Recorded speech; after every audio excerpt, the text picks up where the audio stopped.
जय हिंद dear student. Physics time के यूट्यूब चैनल पर आप सबका स्वागत है। और हमने इससे पहले एक लेक्चर किया जो कि मैग्नेटिक स्केलर और मैग्नेटिक वेक्टर पोटेंशियल के बीच में एक बहुत बड़ी बॉन्डिंग को समझा रहा है। वो लेक्चर आपको डायरेक्ट बुक में या किसी भी आप मतलब राइटर का बुक उठाओ तो आपको क्या मिलेगा कि डायरेक्ट हेडिंग मिलती है मैग्नेटिक स्केलर पोटेंशियल क्या है या मैग्नेटिक वेक्टर पोटेंशियल क्या है। बट उस स्केलर या वेक्टर पोटेंशियल के अंदर किस तरीके का रिलेशन है, वो क्यों डिफाइंड किया गया, क्योंकि ये थोड़ा सा कॉम्प्लिकेटेड टॉपिक है और हर साल एग्ज़ाम में आता ही आता है। ये हर साल बहुत इंपॉर्टेंट टॉपिक है ये। वीआईपी का मतलब वो वीआईपी नहीं, वेरी इंपॉर्टेंट पॉइंट कहने का मतलब। तो बहुत इंपॉर्टेंट पॉइंट है ये, इसको नोट ही करके रखो, ये आता ही आता है। तो डायरेक्ट उसमें ऐसे लिख दिया जाता है और हमको हमको एक मैथमेटिकल इंटरप्रिटेशन दे दिया जाता है, फिर वो समझ में नहीं आता है। उस चीज़ को मैंने इससे पहले के लेक्चर में करवाया है और टोटल केवल इन्फॉर्मेशन दिया है कि मैग्नेटिक स्केलर पोटेंशियल क्या है और वेक्टर पोटेंशियल क्या है, इसी को समझाया है। उसमें कुछ किया नहीं है, कुछ मैथमेटिकल एक्सप्रेशन को लेकर मैंने हेल्प की है कि बस आप समझ जाओ कि स्केलर और वेक्टर पोटेंशियल क्या है। बट इस लेक्चर में हम लोग प्रॉपर वे में ये देखेंगे कि मैग्नेटिक स्केलर प्रोडक्ट होता क्या है। तो अगर मैग्नेटिक स्केलर प्रोडक्ट हमको देखना है तो हमको ये पता करना होगा कि कर्ल ऑफ बी जो है वो जीरो हो रहा है कि नहीं हो रहा है, अगर मैग्नेटिक स्केलर पोटेंशियल हमको देखना है तो। और अगर ये जीरो हो रहा है तो हमको ये देखना है कि vector B is equal to gradient of V है कि नहीं है, या मैं ये कह दूं कि V is equal to minus del V, ये है कि नहीं है। क्योंकि इलेक्ट्रिक फील्ड में स्केलर पोटेंशियल निकलता है, तो इलेक्ट्रिक फील्ड में स्केलर पोटेंशियल निकलता है तो हम यही तो चेक करते हैं कि कर्ल ऑफ ई जो है वो जीरो है। दैट्स वाई जो हमारा इलेक्ट्रिक फील्ड का ग्रेडियंट है वो कुछ इस तरीके से आता है, वो इस तरीके से आता है। तो अगर मैं कह रहा हूँ कि ये कंजर्वेटिव नेचर का है और ये सारी प्रॉपर्टी स्केलर होते हुए अपने पास रख रही है, तो मैग्नेटिक जो स्केलर पोटेंशियल है तो वो भी अपने साथ ये सारी प्रॉपर्टी रखे। अगर ये कंजर्वेटिव है और ये सारी प्रॉपर्टी अपने साथ कर्ल का रख रही है तो ये भी रखें। तो यही इस लेक्चर में हमें देखना है, ठीक है। तो इसको देखने के लिए हम क्या करते हैं, सपोज कर लेते हैं कि अपने पास कोई एक लूप है, अपने पास क्या है, कोई एक करंट लूप है और इस करंट लूप में जो करंट फ्लो हो रही है सपोज कर लेते हैं कि वो आई करंट है। तो इसमें आई करंट है और इस पूरे लूप को हम ये मानकर चलते हैं कि D L D L D L छोटे छोटे करंट लूप में हमने डिवाइड किया और करंट लूप का इसका डायरेक्शन हम मान लेते हैं कि ये कुछ है जो कि आई डी एल है, ये करंट लूप है। और इस करंट लूप से करंट लूप से मैं सपोज करता हूँ कि एक कोई पॉइंट आर डिस्टेंस पर है जिस पर इस करंट लूप की वजह से पी पॉइंट है, जिस पर हमें क्या कैलकुलेट करना है, हमें मैग्नेटिक फील्ड कैलकुलेट करना है। क्या कैलकुलेट करना है, मैग्नेटिक फील्ड कैलकुलेट करना है। आई डी एल करंट एलिमेंट की वजह से पी पॉइंट पर कैलकुलेट करना है और इस पी पॉइंट की पोजीशन वेक्टर की क्या है, आर है। इस पी पॉइंट की पोजीशन वेक्टर क्या है, आर है, ठीक है। ये आपको पता चल गया होगा।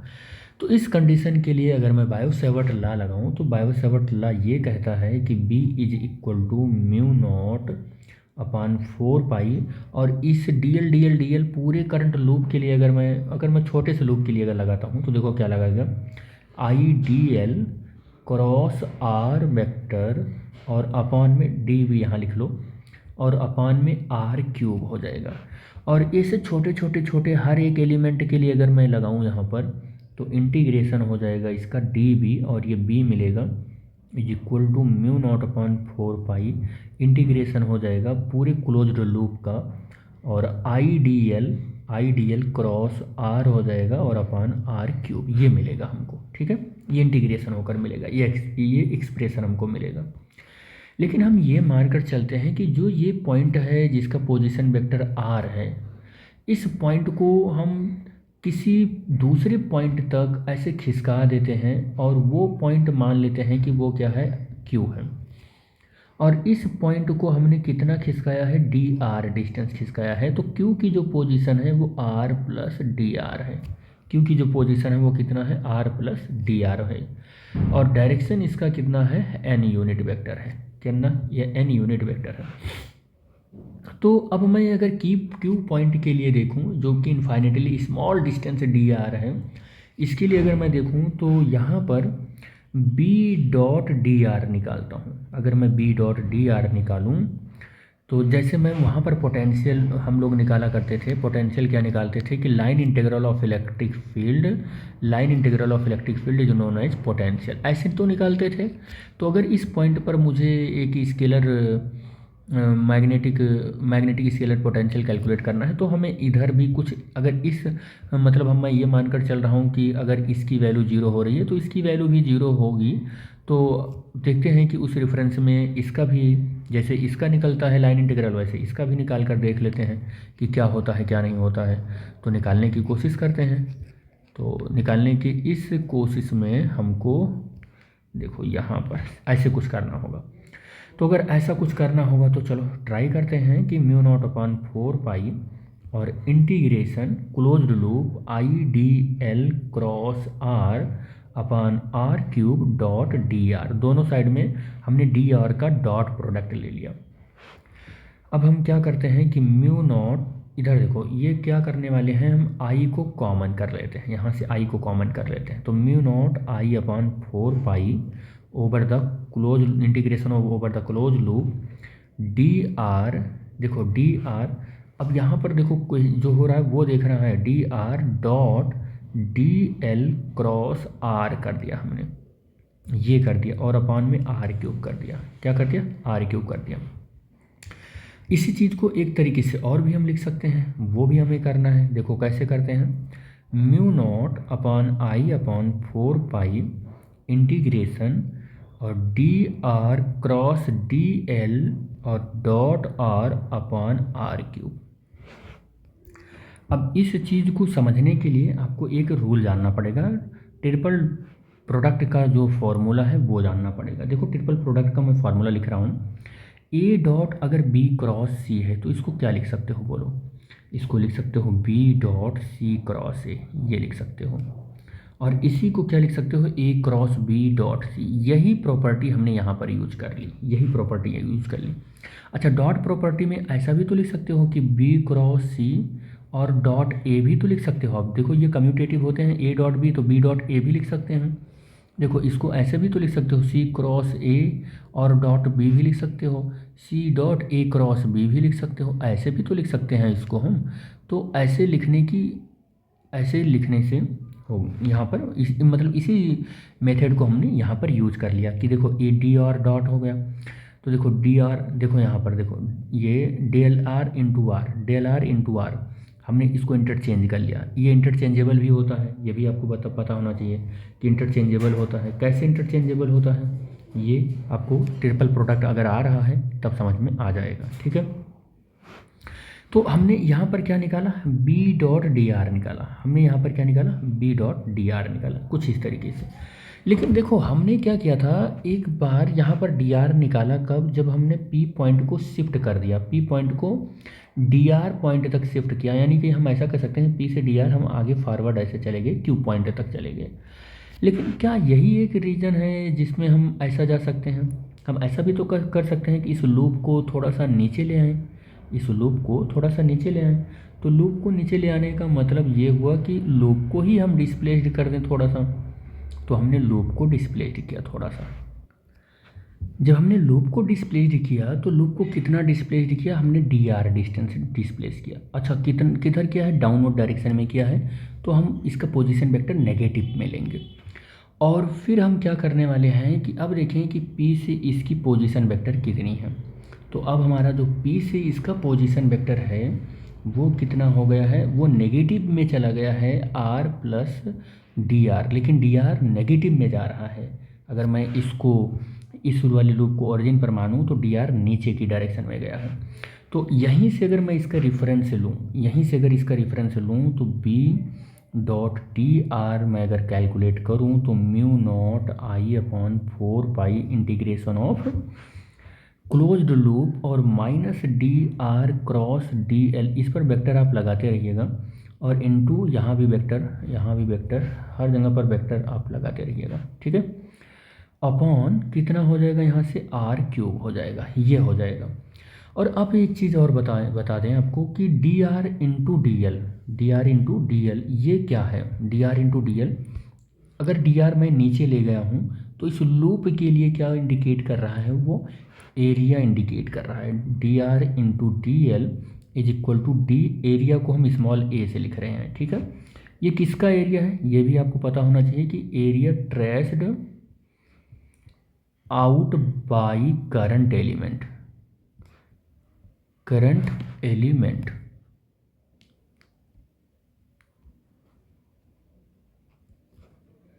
dl ड्यूरिंग द डिस्प्लेसमेंट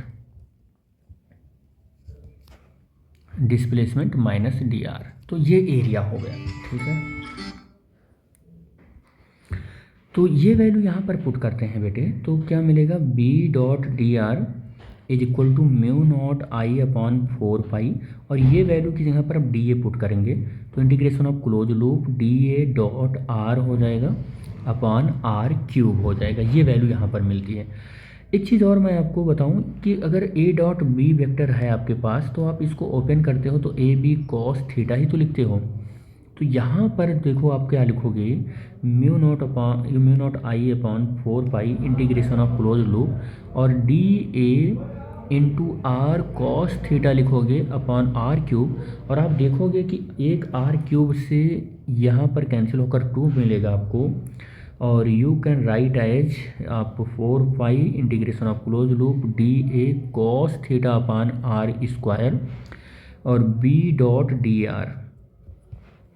फिर आप देखोगे कि ये जो वैल्यू है, ये वैल्यू क्या कर रहा है कि यहाँ पर आप एक सॉलिड एंगल इस्टेब्लिश कर रहे हैं। यहाँ पर क्या बना रहे हैं आप, एक सॉलिड एंगल बना रहे हैं डी ओमेगा। क्या बना रहे हैं आप, डी ओमेगा, एक सॉलिड एंगल बना रहे हैं। इस वैल्यू को भी यहाँ पर मेंशन करना बहुत ज़रूरी है। तो but integration of close loop D A dot R upon r³, या हम इसी को लिख सकते हैं integration of close loop D A cos theta upon r²। ये दिखा रहा है, क्या दिखा रहा है कि चेंज इन सॉलिड एंगल दिखा रहा है, change in solid angle subtended by current loop, ये दिखा रहा है करंट लूप, ठीक है। कब दिखा रहा है ये बात भी आपको पता होना चाहिए कि when point P is displaced to Q, point P is displaced to Q पर जब हमने P पॉइंट को डिस्प्लेस्ड कर दिया तब के लिए, ठीक। चलो आगे देखते हैं इस बात को। तो मैं b dot D are calculate करना है हमको, तो mu naught I by 4 pi, और ये वैल्यू हमें ओमेगा के इक्वल मिल गया, ये वैल्यू डी ओमेगा के इक्वल मिल गया, क्योंकि यहाँ पर डी ए एरिया के लिए है, तो डी ए और डी ओमेगा मिल गया। अब सॉलिड एंगल जो सबटेंडेड बाई द लूप है वो डिपेंड किन किन बातों पर कर रहा है, अगर ये बात भी हमको पता है तो डी ओमेगा की वैल्यू हमें बहुत आसानी से निकल जाएगी हमसे। देखो, solid angle subtended by loop depends on the point of observation. Solid angle जो है वो किस पर डिपेंड करता है, वो डिपेंड करता है पॉइंट ऑफ ऑब्जर्वेशन पर एंड हैंस द फंक्शन पर। और वो फंक्शन हमने क्या ले रखा है, 3 डायमेंशनल। अगर है सॉलिड एंगल है तो 3 डायमेंशनल बॉडी ही होगी, XYZ होगा। तो अगर उसके coordinate of the field point देखें तो देखो क्या हमें मिलेगा, तो D omega is equal to, देखो D omega is equal to, यहाँ पर अगर मैं देखूँ, यहाँ पर दिखाऊँ आपको, तो देखो ओमेगा इज इक्वल टू, या यहीं पर देख लो, अब यहीं पर देख लो, देखो ये यहाँ पर देखो ए है और डॉट आर है, और वेक्टर लगा लेते हैं, तो आपको देखने को यहाँ मिल गया होगा कि एरिया और पोजीशन दोनों वेक्टर यहाँ पर लगे हुए हैं, ठीक है, डी ओमेगा। तो अगर मैं यहाँ पर डी ओमेगा कैलकुलेट करूँ तो डी ओमेगा एक बार डेल एक्स और डी एक्स हो जाएगा, डेल ओमेगा और डी वाई, और यहाँ पर क्या हो जाएगा D Y plus del omega upon del Z, क्योंकि ये पोजीशन वेक्टर पर डिपेंड कर रहा है। तो कुछ इस तरीके से डेल ओमेगा की वैल्यू होती है। अगर मैं इसको वेक्टर फॉर्म में लिखूं सेपरेट, तो del omega upon del X हो जाएगा और आई हो जाएगा, del omega upon del Y और जे हो जाएगा, और del omega upon del Z और इनटू के हो जाएगा। और इस डी एक्स के साथ अगर मैं पोजीशन वेक्टर सेट करूं तो डी एक्स आई प्लस डी वाई जे डी वाई जे और प्लस डी डी जेड के हो जाएगा। दोनों का डॉट प्रोडक्ट कर लो अब आप डॉट प्रोडक्ट करोगे ना तो यही वैल्यू मिलेगी आपको, यही वैल्यू मिल जाएगी आपको। इसका मतलब क्या हुआ कि डी ओमेगा इनडायरेक्टली फिर आप इसको सॉल्व करोगे तो सॉल्व करके कितना आ जाएगा, डेल ओमेगा, ये तो डेल देखो यहाँ पर सॉल्व ही कर देता हूँ, del upon del X I हो जाएगा और plus del upon del Y J हो जाएगा और डेल अपॉन डेल जेड के हो जाएगा, और फिर ओमेगा बाहर कर लेते हैं और डॉट डी एक्स आई प्लस डी वाई जे प्लस डी जेड के। अब आप इसको क्या लिखोगे, इसको लिखोगे आप डेल ऑपरेटर और ओमेगा लिख दो, ओमेगा को ले आओ यहाँ अंदर, ओमेगा लिख दो और डॉट लगा के क्या लिखोगे यहाँ पर पोजीशन वेक्टर आर लिखोगे, पोजीशन वेक्टर क्या लिखोगे आर। लेकिन डी है तो डी आर लिखोगे, देखो D X D Y D Z है ना तो डी आर लिखोगे आप, ये वैल्यू लिखोगे, ठीक है। तो अब आप क्या करने वाले हो कि डी ओमेगा की वैल्यू आपको मिल गई, ये वैल्यू आप पुट कर दो इस इक्वेशन के अंदर पुट कर दो। तो बी डॉट डी आर क्या मिलेगा, बी डॉट डी आर आपको मिलेगा mu naught I upon 4 pi और यहाँ से del omega dot D R मिलेगा, ये वैल्यू मिलेगी। अब आप देखो दोनों साइड में कंपेयर कर लो, आप इस इक्वेशन का कंपेयर कर लो दोनों साइड में अपने से, देखो डी आर इधर, इसका मतलब बी की जगह पर कौन सी वैल्यू आ रही होगी, बी की जगह पर यही वैल्यू तो आ रही होगी, mu naught I upon 4 pi del omega, ये वैल्यू आ रही होगी, ठीक है। और अगर मैं इस वैल्यू को कुछ लिखना चाहूँ तो स्टैंडर्ड तरीके से तो ऐसा लिख सकता हूँ, अच्छा माइनस भी होगा इसके पास, माइनस तो आ ही रहा होगा यहाँ कहीं से, माइनस कहाँ चला गया,